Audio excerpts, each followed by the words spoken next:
નમસ્કાર મિત્રો, જય હિન્દ. હું છું ડીની ચૌધરી. ફરી એકવાર આપ સર્વેનું સ્વાગત છે આપ સૌની સહિયારી યુટ્યુબ ચેનલ ડીઆર ગુજરાતીમાં. તો મિત્રો, આ વિડીયોમાં ખાસ વાત કરીશું કે શિક્ષણ સહાયક ભરતી 2024-25 માટેની જે જાહેરાત છે એ માધ્યમિક અને ઉચ્ચતર માધ્યમિકમાં આવી ગઈ છે અને એના ઓનલાઈન ફોર્મ ભરવાની જે તારીખ છે એ છે મિત્રો 12/9/2024 છેલ્લી તારીખ કઈ છે એની પણ વાત કરીશું. અને જેમને 5 વર્ષથી વધુનો અનુભવ ધરાવતા શિક્ષકોનો આમાં સમાવેશ કરવામાં આવ્યો છે.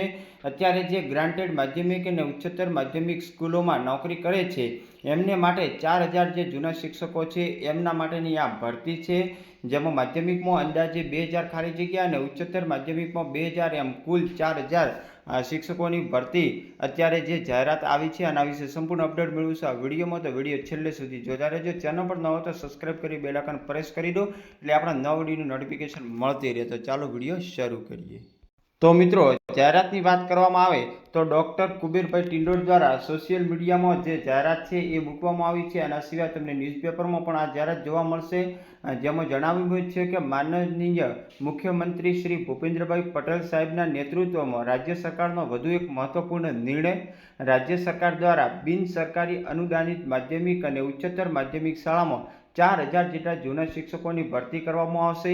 માધ્યમિક વિભાગ માટે અંદાજે 2000 અને ઉચ્ચતર માધ્યમિક વિભાગ માટે પણ અંદાજે 2000 એમ કુલ 4000 જેટલા જૂના શિક્ષકોની ભરતી કરવા માટે ઓનલાઈન અરજીઓ મંગાવવામાં આવશે. ઉમેદવારોએ આગામી 12/9/2024 થી 26/9/2024 રોજ જે GSERC.in ની વેબસાઇટ ઉપર ઓનલાઈન અરજી કરવાની રહેશે. ડૉક્ટર કુબેરભાઈ ટિંડોર કેબિનેટ મંત્રી છે, સાથે સાથે આદિજાતિ વિકાસ, પ્રાથમિક, માધ્યમિક અને પ્રૌઢ શિક્ષણ ગુજરાત સરકારના પણ મંત્રી છે અને એમને આ મહત્વપૂર્ણ નિર્ણય જે છે એ એમના સોશિયલ મીડિયા ઉપર જાહેર કર્યો છે. એના સિવાય મિત્રો વાત કરવામાં આવે તો 1/9/2024 રોજ દરેક ન્યૂઝ પેપરની અંદર પણ તમને ગુજરાત રાજ્ય પ્રાથમિક અને ઉચ્ચતર માધ્યમિક શૈક્ષણિક સ્ટાફની ભરતીની પસંદગી માટેની જે જાહેરાત છે એ મૂકી દીધી છે, જેમાં 4000 ખાલી જગ્યાઓ જણાવવામાં આવ્યું છે. સાથે સાથે 5 વર્ષનો અનુભવ પણ હોવો જોઈએ અને તમને જે 2 વર્ષ રિટાયર થવાનો સમય પણ બાકી હોવો જોઈએ અને એના માટે કુલ જે 4000 જેટલી જગ્યાઓ માટે ઓનલાઈન અરજી માટેની જે સંપૂર્ણ વિગતો છે એ ભરતી સંબંધિત જે વેબસાઇટ છે એના ઉપર મૂકવામાં આવશે. એના પછી વાત કરવામાં આવે તો રાજ્યની જે ગ્રાન્ટેડ માધ્યમિક અને ઉચ્ચતર માધ્યમિક શાળાઓમાં જે ફરજ બજાવતા શિક્ષકોને વતનમાં પતિ પત્ની એક જ સ્થળે કે નજીકની શાળામાં નોકરી કરવાની ઈચ્છા પૂર્ણ થશે, કેમ કે રાજ્યના શિક્ષણ વિભાગ દ્વારા 4000 જેટલા જૂના શિક્ષકોની ભરતીની કામગીરી અત્યારે હાથ ધરવામાં આવી છે, જેમાં 5 વર્ષથી વધુ જે શૈક્ષણિક અનુભવ ધરાવતા તમામ શિક્ષકો આમાં અરજી કરી શકશે. જોકે જૂના શિક્ષકોને સળંગ નોકરી તેમજ પગારનો લાભ પણ જે યથાવત રહેશે. જે રાજ્યના શિક્ષણ મંત્રી દ્વારા મોટો મહત્વપૂર્ણ નિર્ણય પણ લેવામાં આવ્યો છે.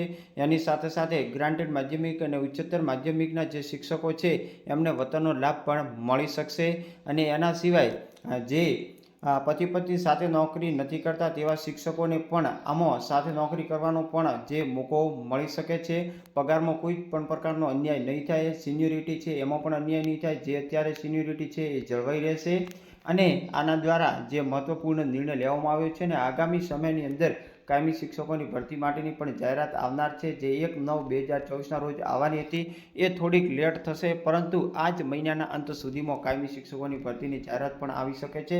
એને લઈને અત્યારે સંપૂર્ણ જે કામગીરી ચાલી રહી છે. તો ફરી મળીશું નવી અપડેટ સાથે નવા વિડીયોમાં. ત્યાં સુધી જય હિન્દ, જય Bharat. Thanks for watching and subscribe my YouTube channel DR Gujarati for more update. Thank you.